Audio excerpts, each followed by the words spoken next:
Des combats ont lieu entre des djihadistes français et les autorités syriennes. Dans la nuit de mardi à mercredi, les autorités syriennes ont lancé une opération de grande envergure dans la ville de Harem, près d'Idlib, dans le nord-ouest de la Syrie. L'objectif de l'opération visait un camp de combattants djihadistes français. Le camp en question abrite aussi des femmes et des enfants. Il a été encerclé par les forces gouvernementales et des affrontements ont eu lieu pendant plusieurs heures. Le commandement des forces de sécurité intérieure de la province d'Idlib a accusé les djihadistes de tirer sur ces forces et d'utiliser les civils comme boucliers humains.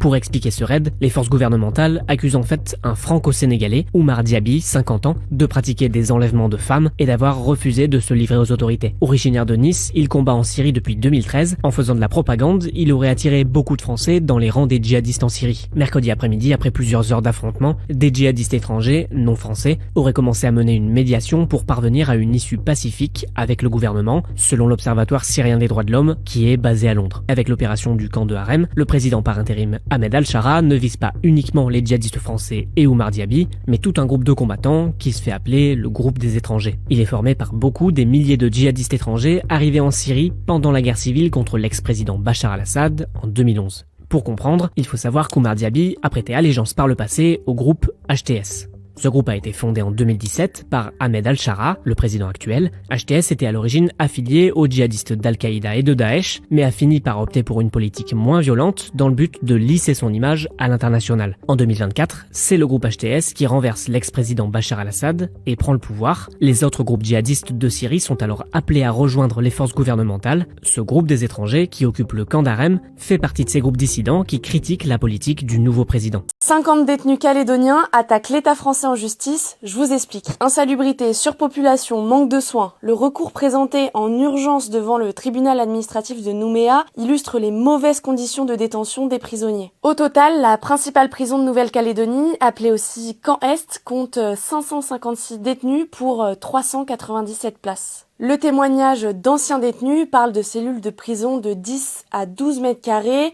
qui abritent parfois jusqu'à 5 personnes 23 heures sur 24, l'heure restante étant attribuée à la promenade, le tout avec des lits parfois collés aux toilettes. Cafards, rats, souris, les témoignages évoquent aussi leur présence en nombre. Cette prison est une indignité pour l'avocat qui représente les prisonniers, maître Sal Casanov, qui était au micro de Nouvelle-Calédonie la première. Et ce qu'on demande aujourd'hui, c'est du préventif.